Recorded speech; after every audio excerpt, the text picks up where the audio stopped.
Un saludo cariñoso para todos los que nos escuchan. En esta hora quiero hacer una breve exégesis de uno de los pasajes de Isaías que han llegado a ser controversiales. Antes posiblemente no discutíamos tanto de él, pero en este año ha habido una discusión muy importante sobre qué significa especialmente uno de los textos que parecen anunciar el nacimiento virginal de Cristo. Quiero dirigirme para que podamos comenzar a hacer el análisis a este pensamiento de Isaías capítulo 7, verso 14 al 16. Este texto en mi Biblia de la versión Valera dice lo siguiente: Por tanto, el Señor mismo os dará señal. He aquí que la Virgen concebirá y dará a luz un hijo y llamará su nombre Emmanuel. Ese es el texto más discutido, que requiere una mayor aclaración, pero voy a leer los dos siguientes pensamientos para que tengamos una idea más completa de a quién está dirigido este texto, aunque podría decir desde ahorita que esto está dirigido al rey Acaz, rey de Judá. Luego voy a hablar un poco del contexto, pero permítanme primero leer, además del versículo 14 que ya leí, los versículos siguientes, 15 y 16. Dicen: comerá mantequilla y miel hasta que sepa desechar lo malo y escoger lo bueno.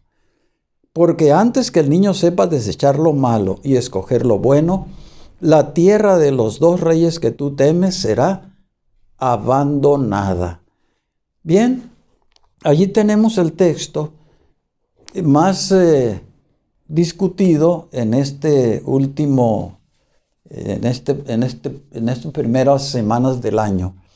Y vamos a considerar primeramente el contexto de estos versículos, porque una de las normas de una sana exégesis bíblica es que un texto fuera de contexto, pues no es más que un pretexto. Y vamos, por lo tanto, a ver el contexto de este versículo. ¿Qué es un contexto? Bueno, un contexto es nada menos que lo que está arriba o detrás y lo que está delante o abajo del texto que queremos analizar. No debemos sacar un texto de la Biblia, uno. A veces sacamos nada más un par de renglones y con ello queremos hacer todo el desarrollo de una exégesis y podemos con ese renglón o dos renglones o un texto decir todo lo que queremos decir, lo cual no es correcto hacerlo. Tenemos primeramente que leer el texto que queremos explicar, pero armados del contexto, no salirnos del contexto, que es a quién se refiere, por qué se refiere, en fin, cuándo esto iba a acontecer y muchas otras circunstancias relacionadas con el texto en cuestión. Quisiera decir que este versículo de la Biblia de Isaías 7:14 fue dirigido particularmente al rey Acaz, rey de Judá.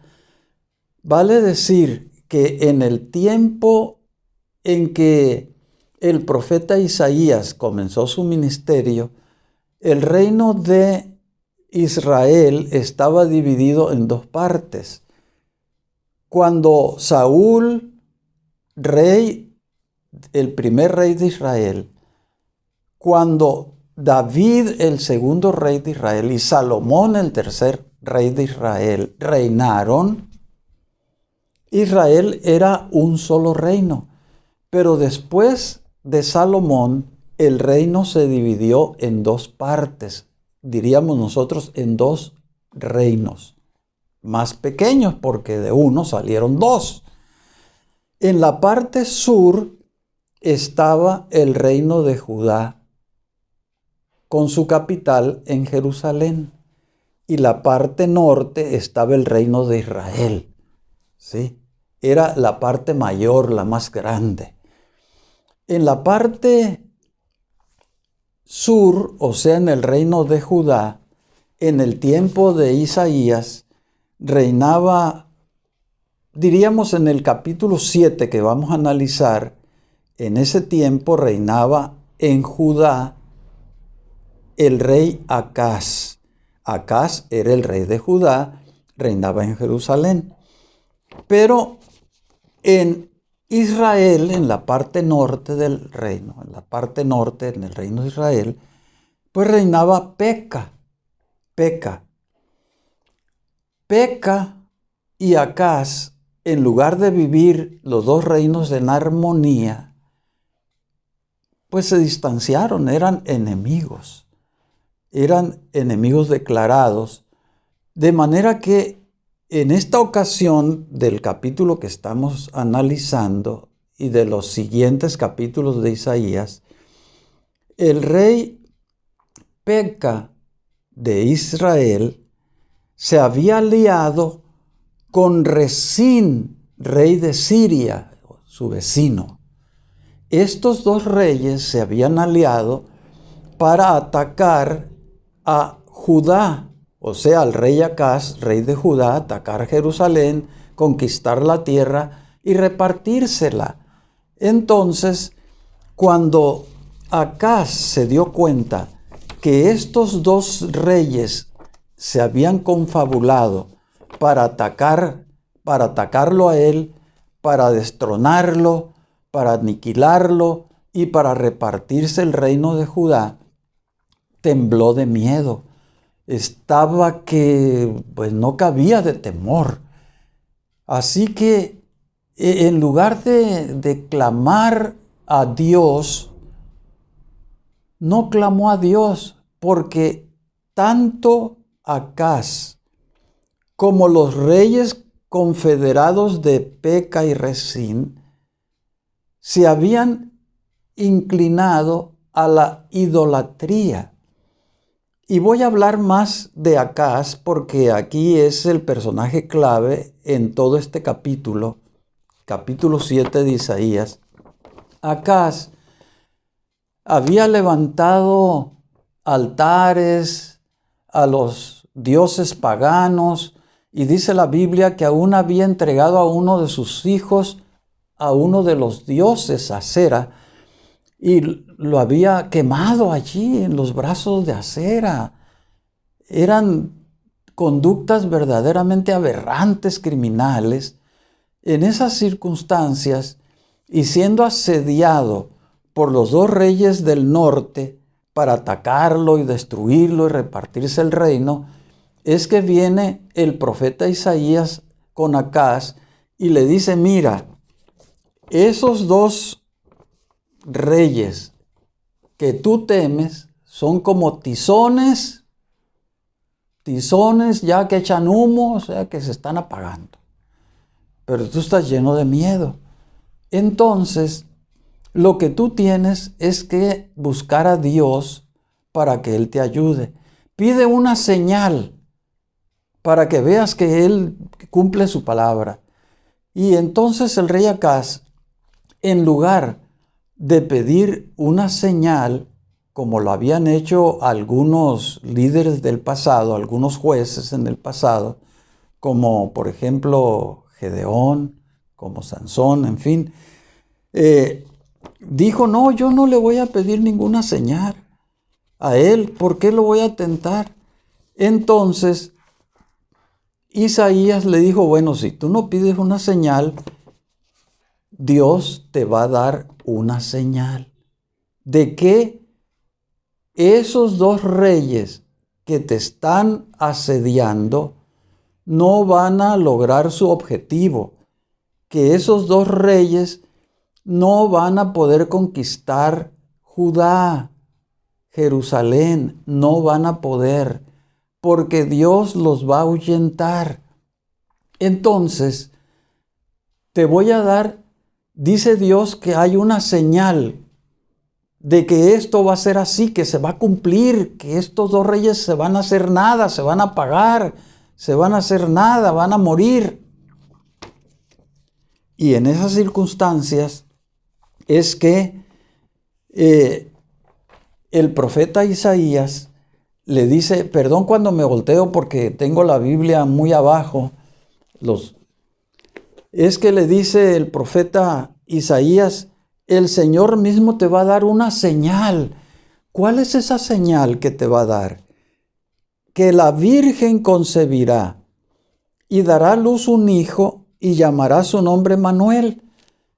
Bueno, ¿qué es la señal? Que ese niño que va a nacer, que se va a llamar Emmanuel, que significa Dios con nosotros o Dios está con nosotros, comerá mantequilla y miel antes que sepa desechar lo malo y escoger lo bueno. Ese niño, antes de que sepa desechar lo malo y escoger lo bueno, la tierra de los dos reyes que te están atacando, de los dos reyes que tú temes, que estás temblando de miedo, esos dos reyes que quieren conquistar tu tierra, esos dos reyes abandonarán y se esfumarán. La tierra, mire, voy a leerlo tal cual. Porque antes que el niño sepa desechar lo malo y escoger lo bueno, la tierra de los dos reyes que tú temes será abandonada. Bueno, creo que el texto es claro que la profecía se está dirigiendo al rey Acaz. Y en esta profecía se habla de una virgen que va a tener un niño que se va a llamar Dios con nosotros y que antes de que ese niño sepa distinguir entre lo bueno y lo malo, posiblemente al año y medio, no sé, antes de los 2 años, esos dos reyes que tú temes abandonarán la tierra y, en fin, serán nada. ¿Quién los va a ahuyentar? Dios. Miren, este texto de Isaías 7:14 se ha interpretado generalmente como una profecía que se extiende hasta 700 años después al nacimiento de Cristo. Pero diríamos nosotros, ¿por qué es que estamos tratando de proyectar este anuncio profético dirigido al rey Acaz y que tiene que ver con los dos reyes que lo atacan y que el niño no va a hacer nada? El niño que va a nacer en ese texto no va a hacer absolutamente nada. Será una señal de que el niño antes, cuando sea tan pequeñito que todavía no sepa distinguir entre el bien y el mal, los dos reyes van a abandonar la tierra y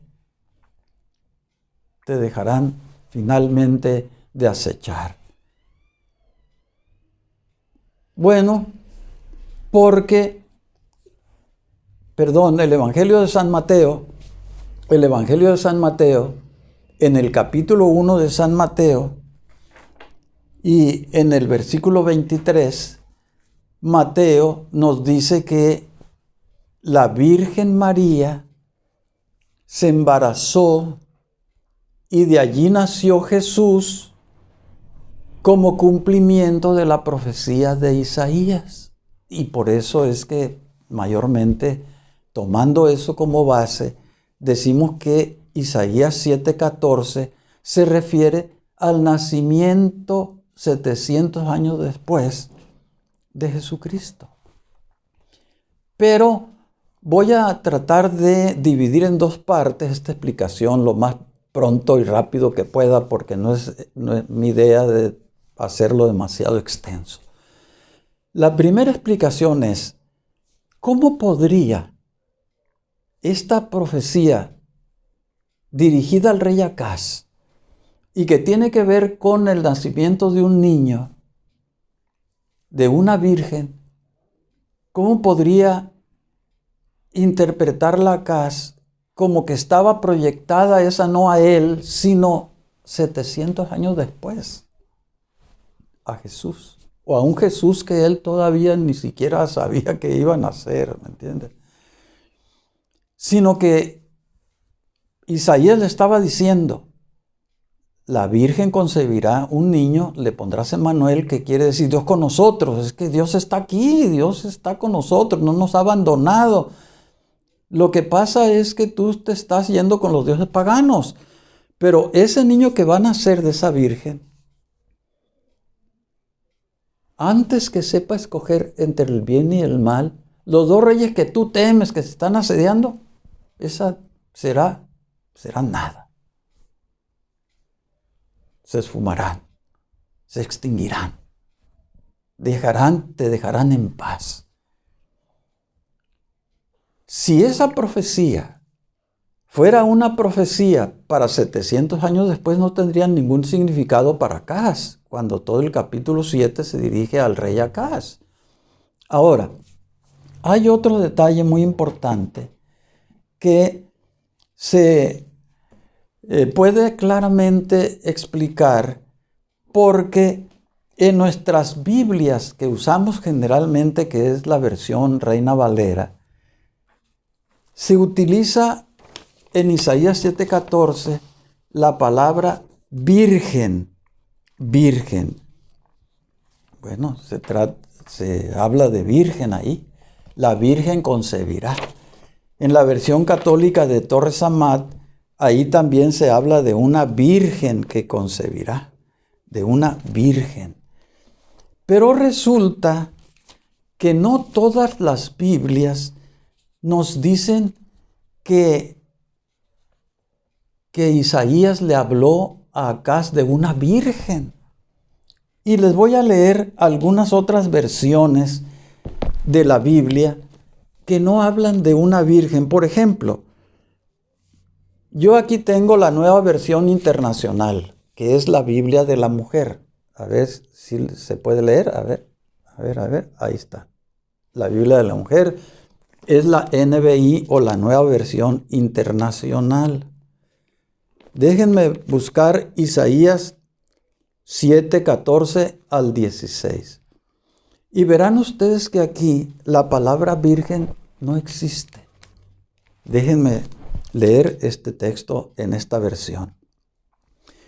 Por eso el Señor mismo les dará una señal, dijo Isaías al rey Acaz. La joven concebirá y dará a luz un hijo y lo llamará Emmanuel. ¿Dice virgen? No, dice la joven. La joven. Cuando sepa elegir lo bueno y rechazar lo malo, comerá cuajada con miel. Porque antes de que el niño sepa elegir lo bueno y rechazar lo malo, la tierra de los dos reyes que tú temes quedará abandonada. A ver. Esta versión no utiliza el término virgen para referirse a la mujer que iba a dar a luz a Emmanuel, sino dice joven, la joven. La joven. Qué importante, la joven. Déjenme tomar otra versión de la Biblia. Voy a tomar aquí la Biblia en la versión Dios habla hoy. Aquí la tengo. Y en la versión Dios habla hoy, que es una versión popular de la Biblia, muy importante, en un lenguaje sencillo popular, dice Isaías 7:14 al 16 de esta manera. Escuchen. Pues el Señor mismo les va a dar una señal. La joven está encinta. No dice concebirá o dará a luz un hijo. No dice que estará, dice la joven está encinta. Y va a tener un hijo, al que pondrá por nombre Emmanuel. En los primeros años de la vida del niño se comerá leche cuajada con miel. O sea que habría abundancia, eso quiere decir este texto. No quiere decir que el niño iba a comer cuajada y miel, sino que la gente iba a tener abundancia, iba a comer cuajada y miel. Ya ustedes saben que cuando Dios le prometió a su pueblo que estaba en Egipto de esclavo, le prometió una tierra feraz, donde habría leche y miel en abundancia. Esa es era prácticamente un sinónimo de abundancia, la leche y la miel. Entonces dice aquí, pero antes de que el niño tenga uso de razón, fíjense qué importante, antes de que el niño tenga uso de razón, dice esta versión, el país de los dos reyes que te causan miedo quedará abandonado. Me gusta esta versión, porque es una versión que podemos entender mejor, porque abandona arcaísmos o, los que tratan de hacer las versiones con un lenguaje más refinado, utilizan otros términos, y esta versión es más popular, más en lenguaje nuestro, más fácil de comprender y todo. Repito, porque el Señor mismo les va a dar una señal. La joven está encinta y va a tener un hijo, y al que pondrán por nombre Emmanuel. En los primeros años de vida del niño se comerá leche cuajada y miel. Pero antes de que el niño tenga uso de razón, el país de los dos reyes que te causan miedo quedará abandonado. Ya vemos que hay dos versiones de la Biblia que no se refieren a ninguna virgen, sino más bien se refieren a la joven. O quiero decirles lo siguiente.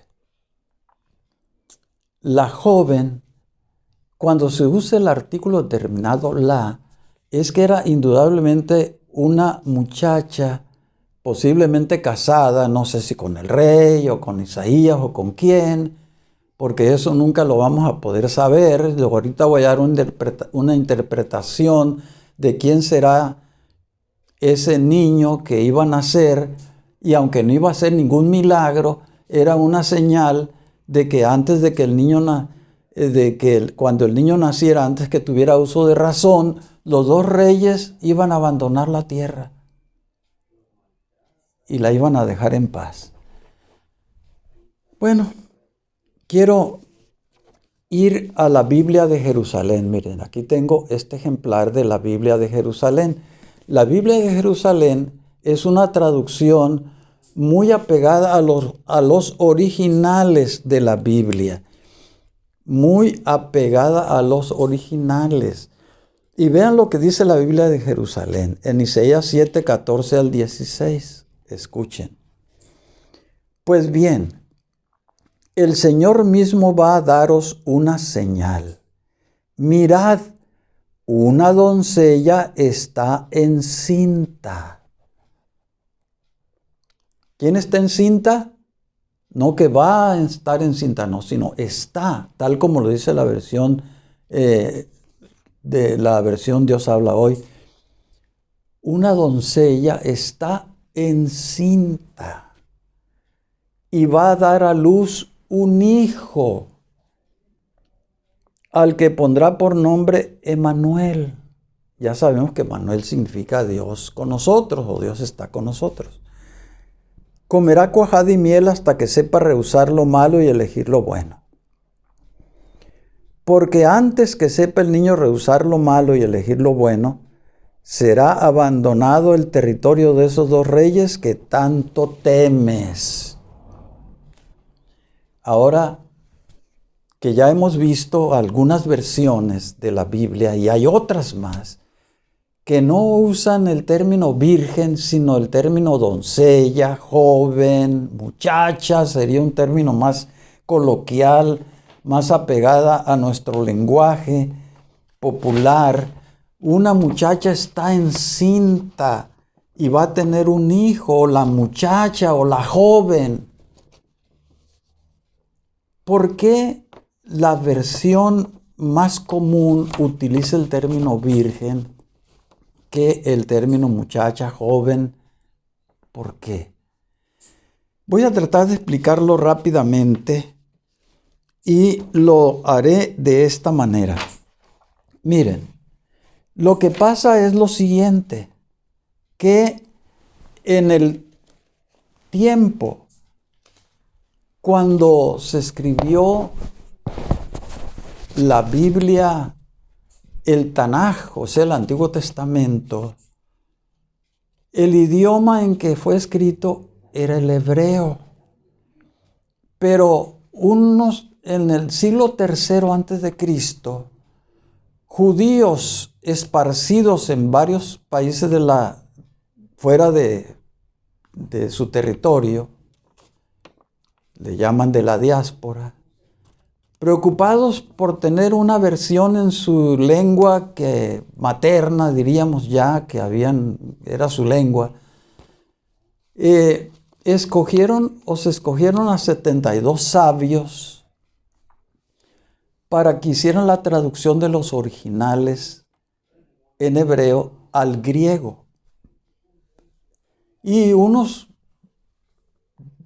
años después le llamaron a esa versión que fue escrita por estos sabios la versión de los 70, la versión griega de los 70. En la versión griega de los 70, los sabios que escribieron esa versión griega utilizaron, en lugar de la palabra griega para muchacha o para joven, utilizaron la palabra virgen, partenos. Utilizaron partenos, o sea, virgen. Partenos es virgen, no es muchacha, no es una joven, ¿no? O doncella, no, es virgen. Pero los originales, voy a decir originales entre comillas, ¿no? Pero los escritos hebreos más antiguos del libro de Isaías y del Tanaj hebreo, o sea, la Biblia del Antiguo Testamento, porque en aquel tiempo pues no había más que Antiguo Testamento, nunca utilizó en Isaías 7:14 el término virgen.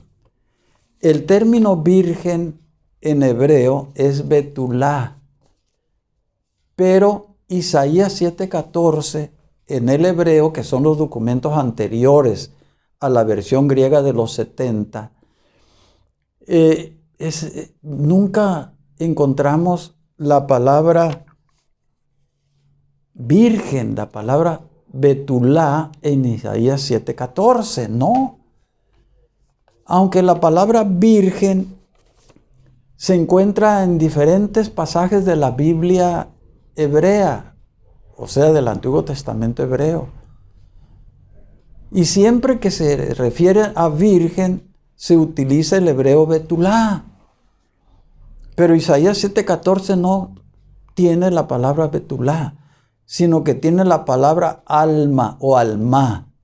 Y alma significa joven, muchacha, doncella, o sea, una muchacha joven.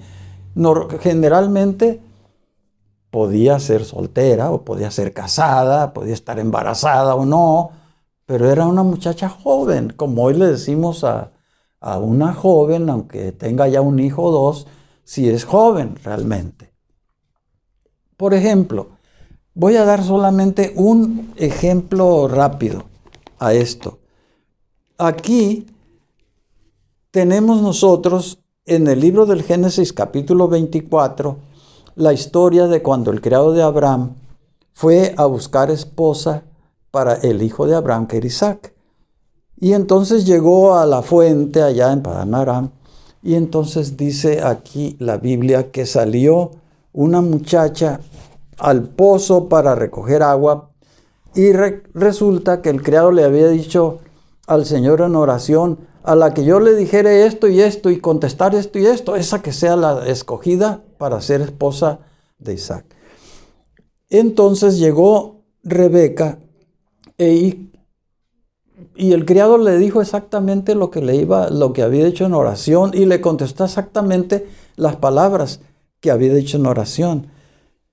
Pero voy a leer lo siguiente.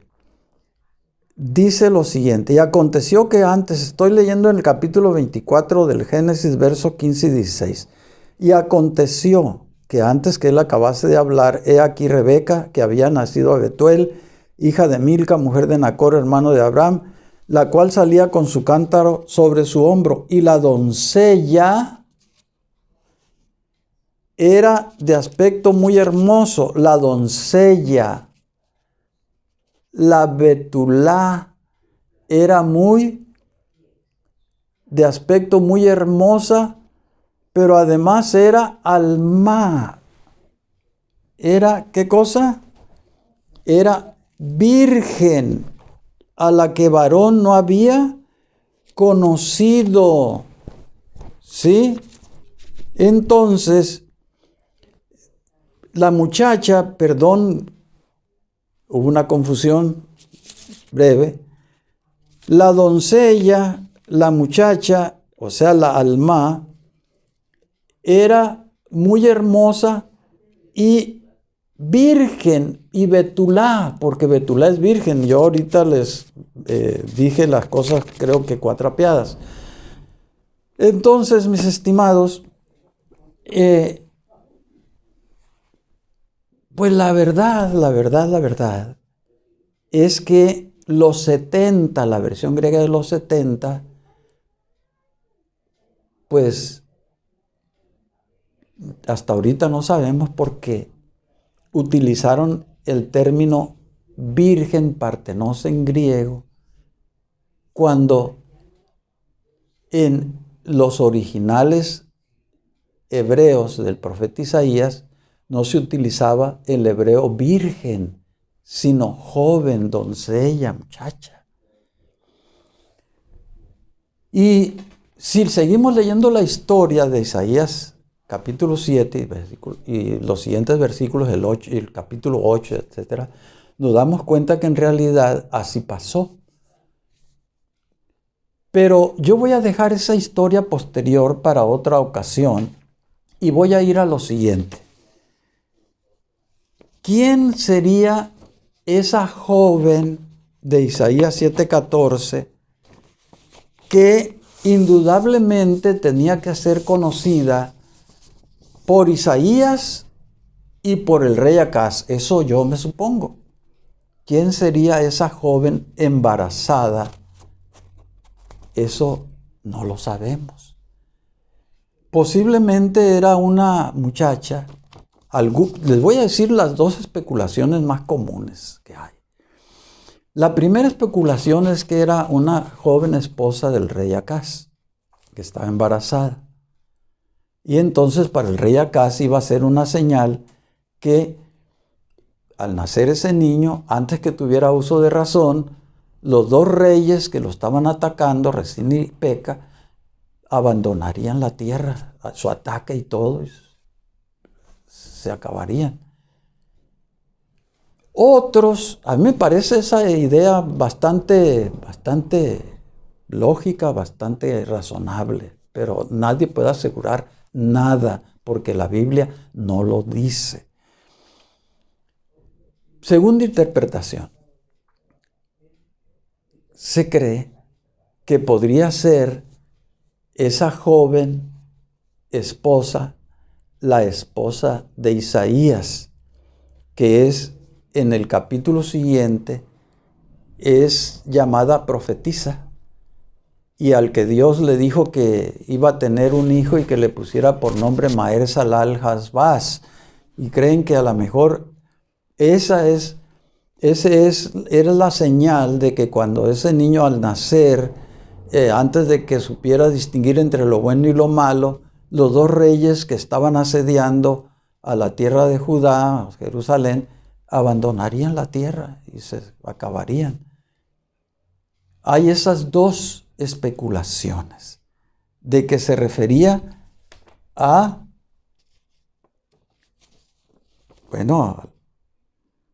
un hijo de Acaz, de producto de su esposa joven.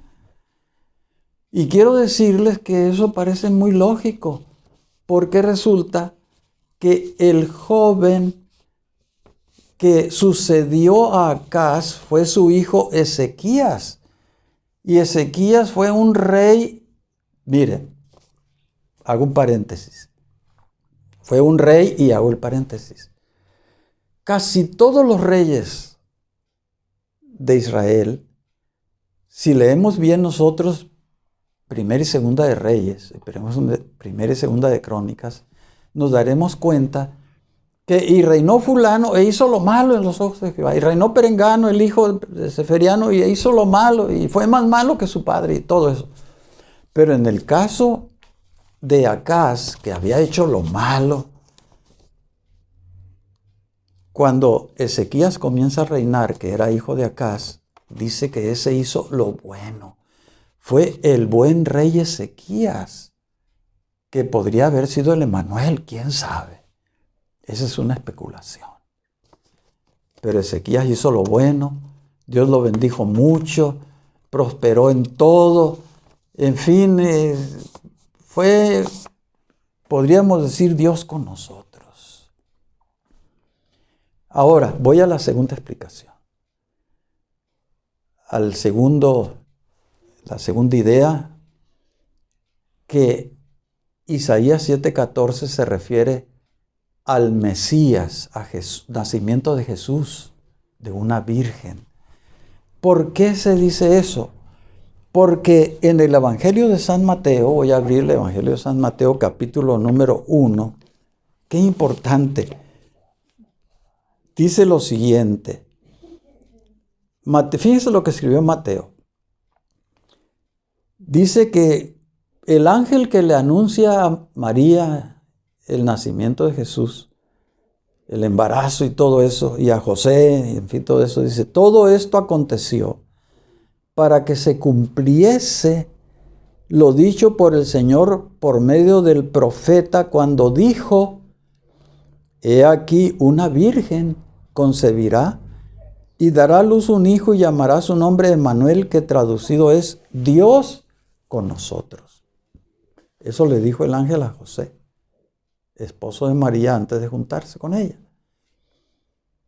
Entonces, Mateo se refiere a la profecía de Isaías 7:14, diciéndole a José que el nacimiento de Jesús, el Salvador, de una virgen era cumplimiento de la profecía de Isaías 7:14. ¿Qué es lo que yo estoy pensando en este momento? Lo más probable es que Mateo había leído la versión de los 70. La versión de los 70 que había traducido ese término hebreo de muchacha por virgen con el griego partenos. Entonces, hermanos, dice, esto es cumplimiento de la profecía. Y en realidad, quiero decirles que aun cuando no el original en Isaías, aunque Isaías originalmente no haya escrito el término virgen, la verdad de todo es que la profecía de Isaías 7:14, que se refiere a la llegada de un Emmanuel, Dios con nosotros, se refería en primer término a Acaz, con la llegada posiblemente de su hijo, o la llegada, milagrosa, o Tiglat-Pileser venciendo a los reyes del norte, al norte de Judá, que era Israel y Siria, en fin. cualquier cosa. Pero hay en la Biblia muchas profecías que son de doble aplicación, de aplicación local y que también tienen una aplicación grande, mesiánica, que se proyectan muchos siglos después hasta el tiempo de Cristo o hasta el tiempo del fin. Este es el caso de Isaías, que aun cuando la profecía la entendió, Acaz la entendió perfectamente, sabía quién era la muchacha, el niño que nació, en fin, porque quiero decirles algo. Si se hubiera referido a una virgen ante Acaz, Isaías ante Acaz, imagine usted toda la historia del reinado de Acaz. Hubiera estado indudablemente resaltada el nacimiento de un niño de una virgen, cosa que no sucedió. Nunca se habló de un nacimiento extraordinario, ni en ese capítulo ni en los demás. En el tiempo de Acaz, las crónicas y el libro de los reyes tampoco nos dicen nada de eso, nada. Porque hubiera sido un acontecimiento espectacular, conocido no solamente en Israel y en Judá, sino en Egipto, en Babilonia, en el mundo entonces conocido. Pero no, era un nacimiento común. Y aquí termino diciendo lo siguiente. Esta profecía que se dirigía en primer término a Acaz tuvo una segunda aplicación en el nacimiento de Emmanuel, Dios con nosotros, que es Cristo Jesús, que, como lo dice más adelante el profeta Isaías, sería el nacimiento de Cristo, el de un nacimiento de un personaje totalmente extraordinario. Será llamado su nombre admirable consejero, Dios fuerte, Padre eterno, príncipe de paz. Y eso indudablemente se refiere únicamente a Jesucristo, nuestro Señor y Salvador. Vaya esta sencilla explicación para que nosotros podamos tener confianza en que, aunque algunos textos de la Biblia nos parezcan un poco confusos, tienen una clara explicación.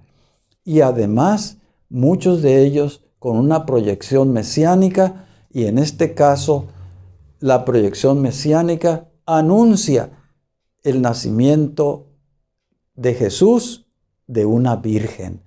San Lucas se refiere al nacimiento virginal de Jesús, pero a diferencia de Mateo, aunque Mateo es el único que menciona eso del cumplimiento profético, San Lucas nunca nos habla de un cumplimiento profético en el nacimiento virginal o de una virgen, de Jesús de una virgen.